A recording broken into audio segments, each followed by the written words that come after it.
Ikhwani, salam alaikum, j'espère que vous allez bien. Alors, nous allons continuer, d'accord, sur l'étude des dipôles linéaires. Donc, aujourd'hui, nous allons parler du dipôle RLC. Alors, bien sûr, ce dipôle RLC, il est comme les autres dipôles, c'est-à-dire comme le dipôle RL que nous avons étudié en détail, c'est-à-dire du point de vue méthode de résolution du problème.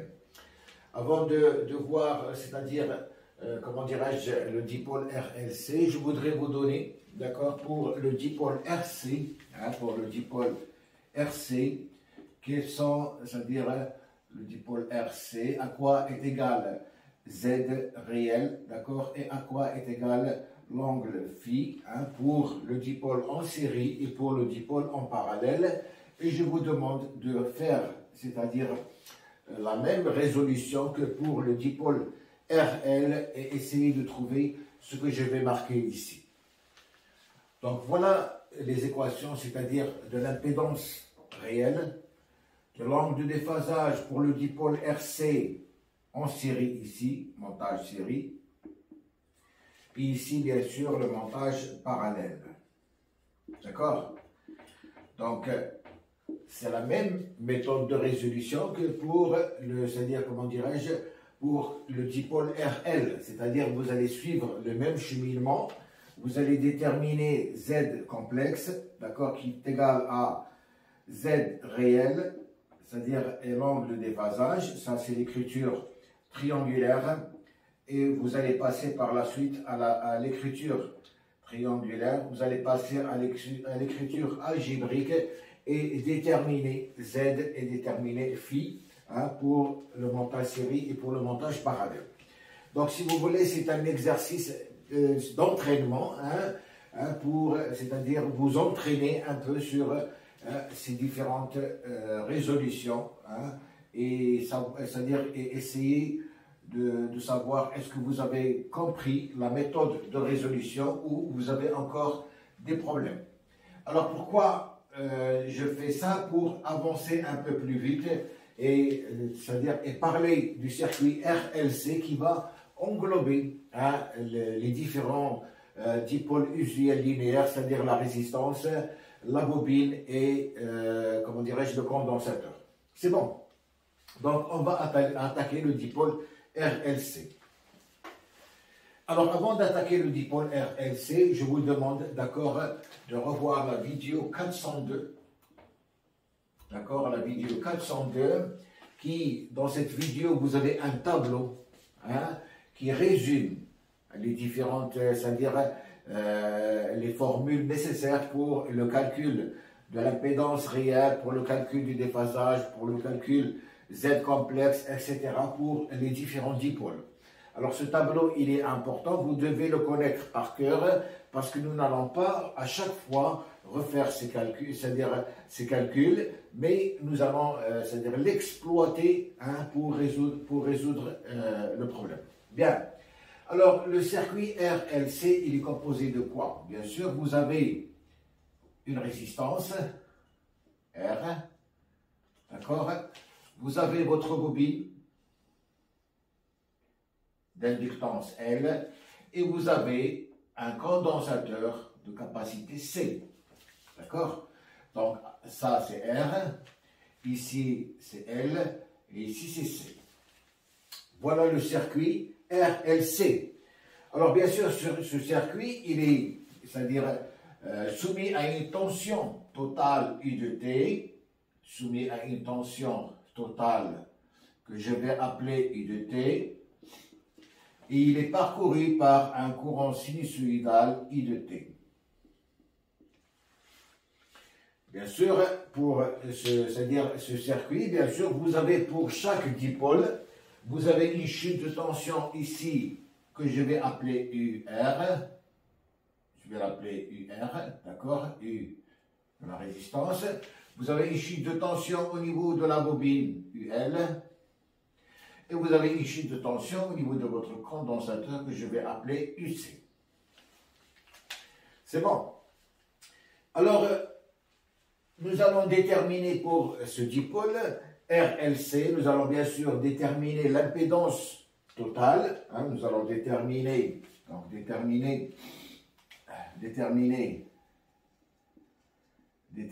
l'impédance totale, Z, totale, qui est normalement le rapport de la tension efficace sur l'intensité efficace. Et nous allons déterminer le déphasage phi, d'accord, qui est normalement l'angle entre I et U, d'accord, entre I et U. C'est bon? Et qui est égal à phi de la tension moins phi du courant. Voilà ce que nous allons déterminer. Et bien sûr, nous allons faire ça de deux manières. Nous allons le faire de la manière, c'est-à-dire algébrique, et nous allons le faire de la manière géométrique, c'est-à-dire par les vecteurs fresnel. Bien. Alors, on commence toujours par s'imposer, c'est-à-dire une origine de phase. Nous allons prendre le courant comme origine des phases. Donc, on va prendre le courant I, comme origine des phases. Comme origine des phases. À ce moment-là, bien sûr, nous allons écrire I de t qui va être égal à I racine de 2 sinus oméga t. Et nous allons écrire U de t égale à U racine de 2 sinus oméga t plus phi de la tension. Hein? L'origine de phase de la tension. Donc ça, ce sont mes deux fonctions, hein? L'intensité et la tension. Bien sûr, I et U sont les valeurs efficaces, d'accord, qui représentent l'impédance Z U sur I. C'est bon? Bien. Alors, on va commencer par, c'est-à-dire déterminer les valeurs de Z et les valeurs de phi. Alors, pour ce faire, donc on va commencer par la méthode algébrique.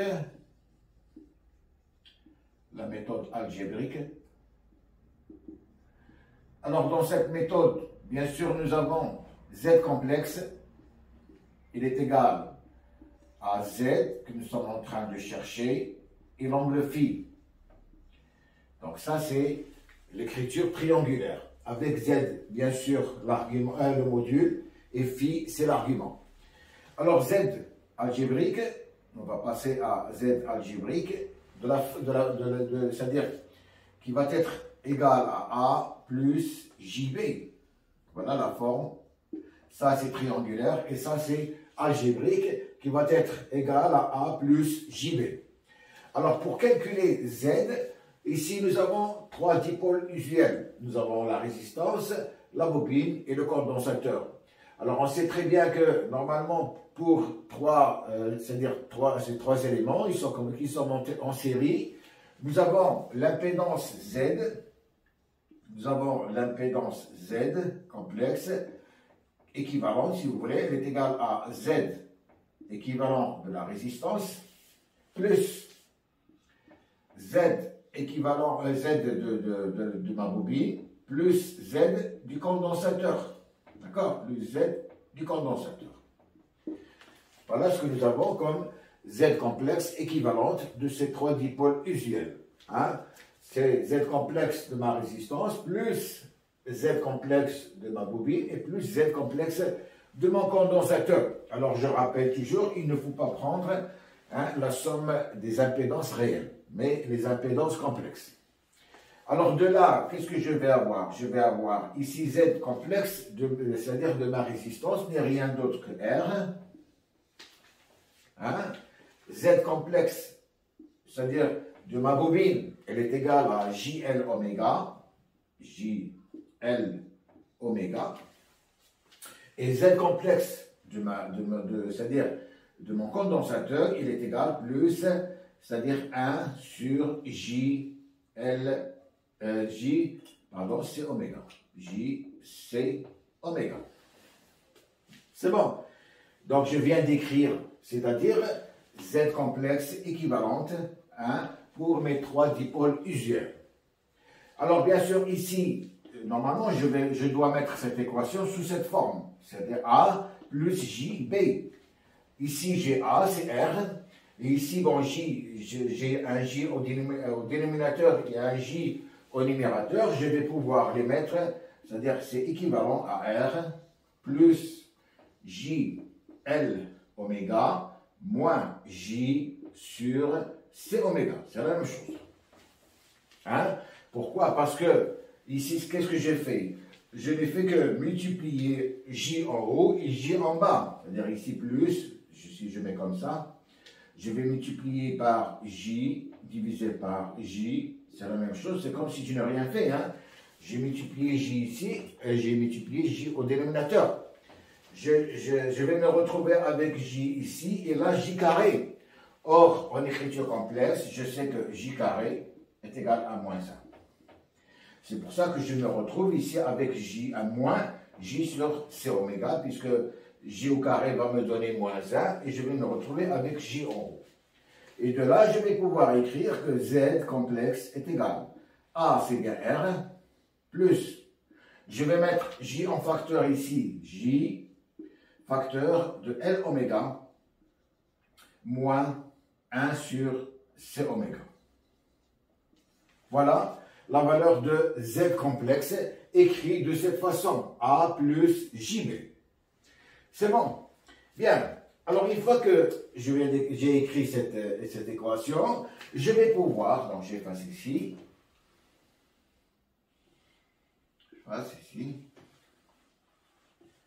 donc je vais pouvoir calculer Z et calculer phi. On a vu auparavant que Z normalement, d'accord, Z réel, hein, il est égal à la racine carrée de A carré plus B carré. Ici, c'est A, et ici, c'est B. Ce qui va me donner la racine carrée. Alors, A, c'est R carré. Hein? B, c'est L oméga moins 1 sur C oméga, donc plus L oméga moins 1 sur C oméga au carré. Voilà. Voilà la valeur de Z. Voilà la valeur de Z. Hein? Je ne fais qu'appliquer la formule Z égale A carré, la racine de A carré plus B carré. A, c'est R, et B, c'est L oméga moins 1 sur C oméga. C'est bon. Donc, je viens de calculer, c'est-à-dire la valeur de Z réel. C'est-à-dire Z équivalente réelle. Bien. Une fois que j'ai calculé Z équivalente réelle, qu'est-ce que je vais faire? Il me reste à déterminer la tangente phi. Hein? La tangente phi, normalement, est égale à B sur A. Hein? La tangente phi est égale à B sur A. Ce qui veut dire que phi est égal à la tangente moins 1, hein, de B sur A. Et B, bien sûr, n'est rien d'autre que L oméga moins 1 sur C oméga, et A, c'est R. Alors, une fois que j'ai trouvé tout ça, je peux écrire maintenant Z sous cette forme, si vous voulez. Hein. Sinon, vous pouvez prendre carrément, voilà, Z, et voilà l'angle phi directement. Sinon, vous pouvez l'écrire sous la forme triangulaire, et c'est ce que nous allons faire. Nous allons l'écrire sous la forme triangulaire. Donc, je vais avoir Z complexe qui est égal à Z équivalente réelle qui est la racine carrée de R carré plus B carré qui est L oméga moins 1 sur C oméga au carré, d'accord? Voilà, c'est-à-dire le module si vous voulez. Et l'angle phi qui va être égal, je vais avoir tangente moins 1 de, donc je vais passer ici,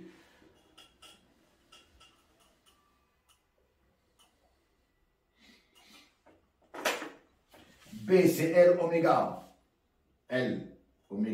moins 1 sur C oméga sur R. Voilà. Voilà la tangente, c'est-à-dire l'angle phi. Ça, c'est Z. Z. Et ça, c'est phi. Donc, je viens de déterminer Z complexe. Là, voilà sa valeur. C'est bon. Donc, j'espère que maintenant, vous avez l'habitude de faire ce genre de problème. Donc, c'est-à-dire la chronologie, si vous voulez, de travail, elle est la même, que quels que soient les dipôles usuels que vous avez, il suffit de connaître les formules, objet de la vidéo 402, comme ça, vous allez pouvoir résoudre facilement comment dirais-je, les différents calculs. Bien.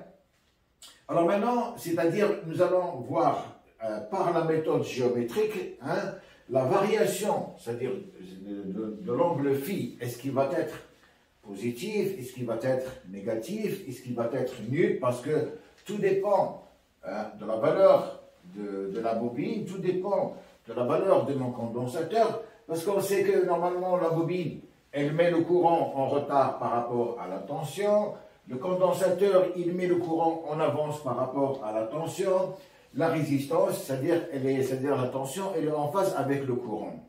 Donc il faut voir, c'est-à-dire pour quelle valeur de ma bobine, pour quelle valeur de mon condensateur, je vais avoir l'angle phi. Tantôt il va être positif, tantôt il va être négatif, et parfois il va être nul. Cela revient à dire que je dois, c'est-à-dire, je dois voir pour les termes, c'est-à-dire si je prends ici le terme, je dis que ça c'est x. D'accord? Alors pour x, une fois je dois avoir L oméga supérieur à 1 sur C oméga, là où la bobine par exemple c'est elle qui a la valeur la plus importante. Parfois je vais avoir L oméga inférieur à C, le moment où j'ai le condensateur, c'est lui qui a la valeur supérieure, ou bien j'ai L oméga égale à 1 sur C oméga. Donc tout ça nous allons le voir c'est-à-dire dans la méthode géométrique.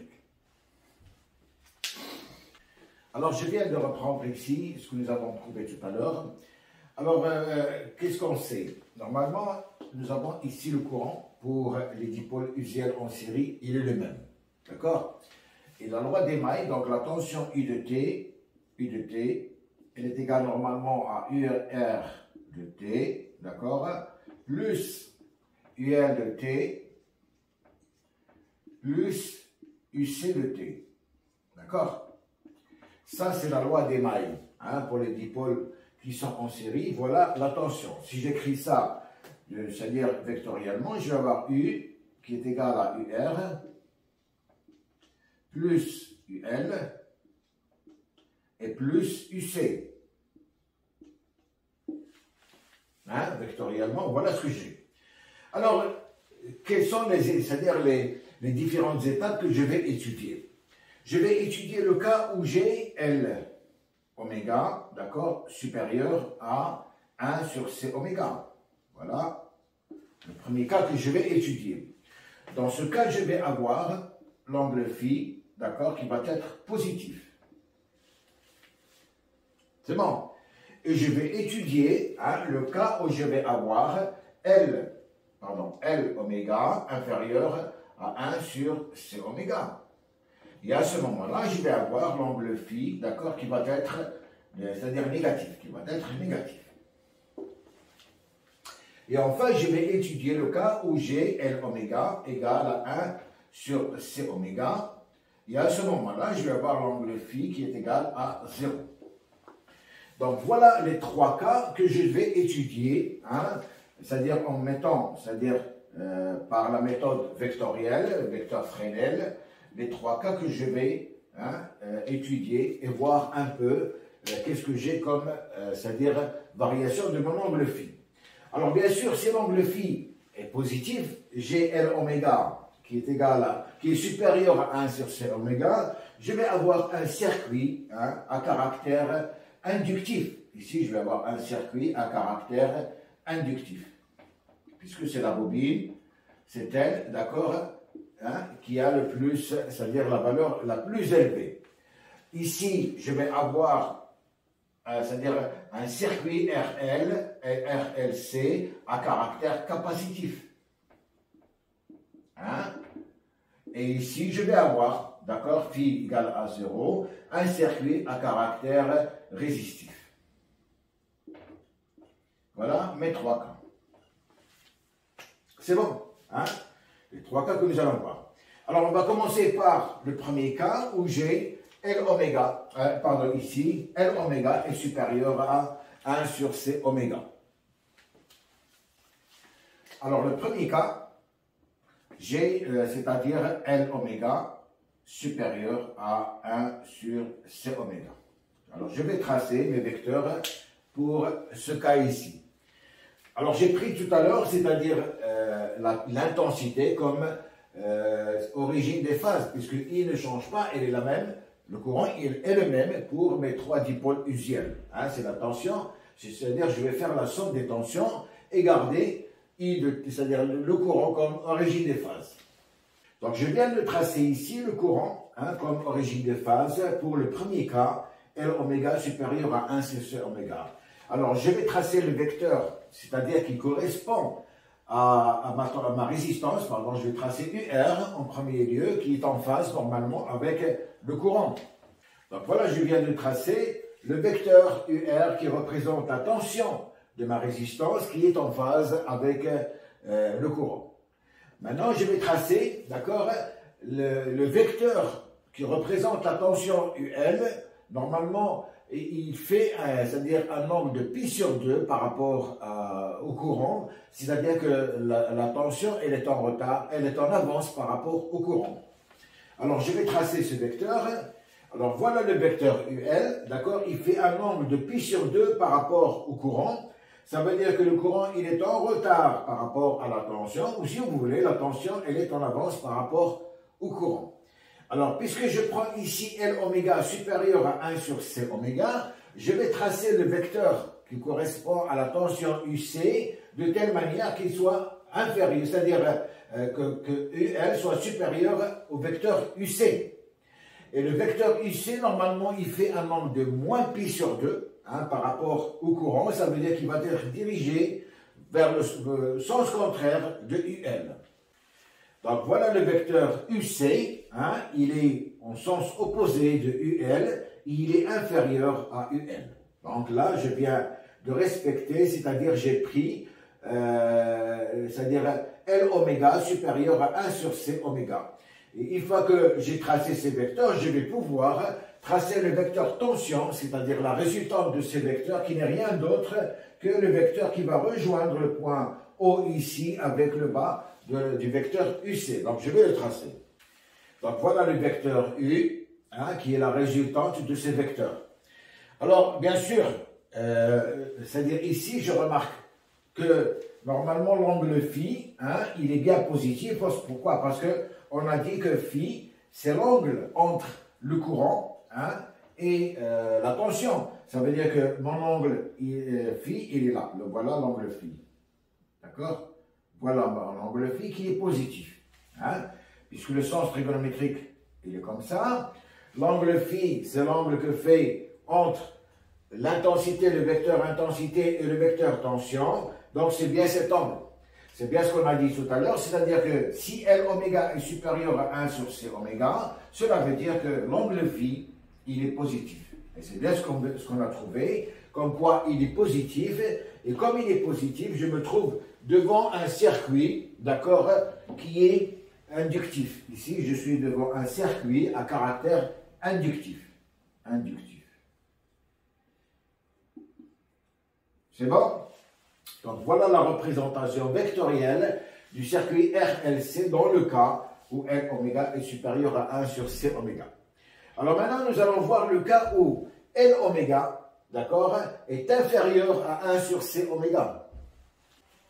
Donc, le deuxième cas, L oméga inférieur à 1 sur C oméga. Donc, je viens de tracer mon vecteur I, qui est l'origine des phases. Je vais faire la même chose qu'ici. Je vais tracer le vecteur UL et je vais tracer le vecteur UC. Donc, je viens de tracer en premier lieu le vecteur UR qui représente la tension de ma résistance et qui est en phase avec le courant. Je vais tracer maintenant le vecteur UL, c'est-à-dire UL.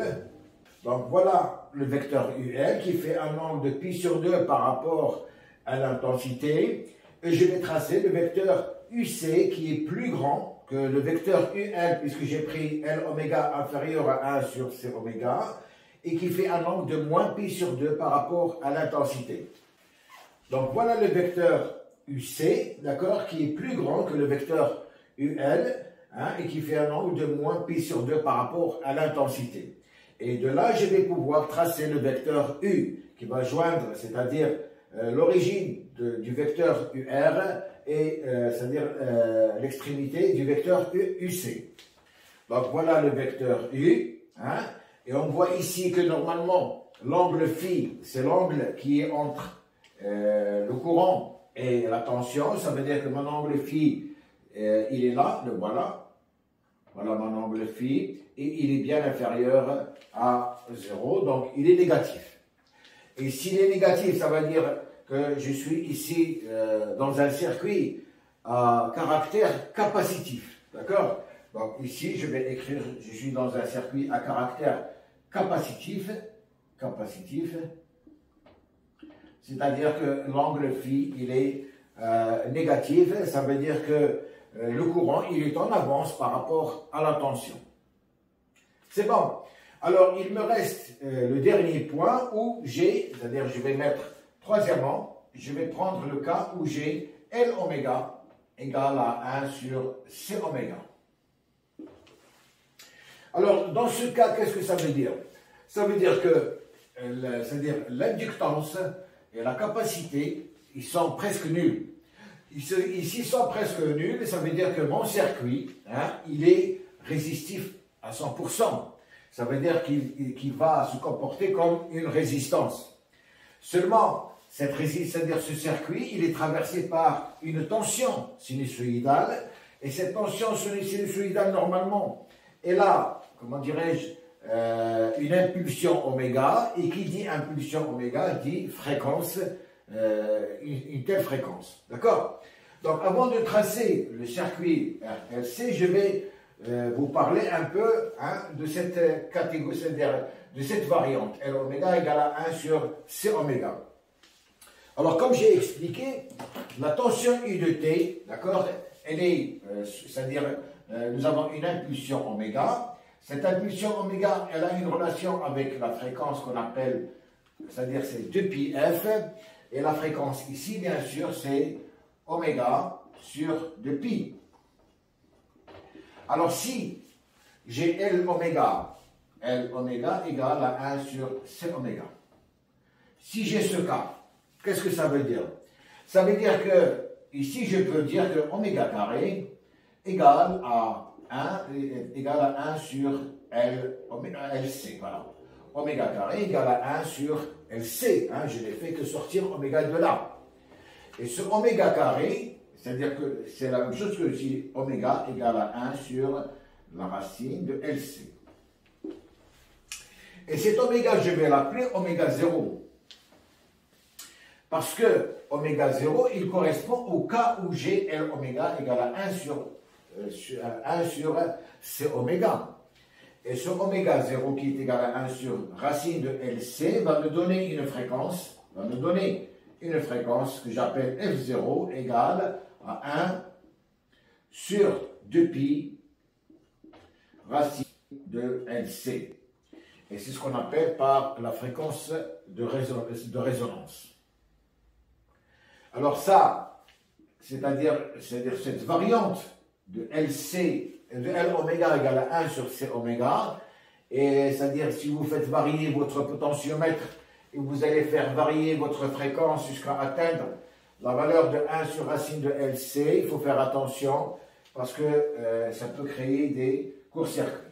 Donc nous allons faire par la suite, c'est-à-dire une vidéo pour cette fréquence de résonance. D'accord? Donc nous allons tracer, c'est-à-dire le vecteur, c'est-à-dire le diagramme Fresnel pour voir comment ça va se présenter. Alors je trace toujours comme auparavant. Je trace le courant qui est origine des phases. Je vais tracer ma résistance. Voilà le vecteur qui représente la résistance, hein, c'est-à-dire la tension de ma résistance. Je vais tracer les deux vecteurs de telle manière, c'est-à-dire le vecteur UL et le vecteur UC, de telle manière à avoir UL égale à UC. Donc je viens de tracer les vecteurs UL et UC qui sont, c'est-à-dire en opposition, mais qui ont les mêmes valeurs. Alors ici, on voit très bien que l'angle phi il est égal à 0. Donc ici, j'ai l'angle phi est égal à 0. Donc je suis devant un circuit à caractère résistif. Caractère résistif. Donc ça, c'est un cas particulier, hein, où j'ai, c'est-à-dire la bobine, c'est-à-dire l'inductance de la bobine est égale à la capacité du condensateur. Je me retrouve devant un effet résistif et donc là, je vais avoir, c'est-à-dire ce qu'on appelle par la fréquence de résonance,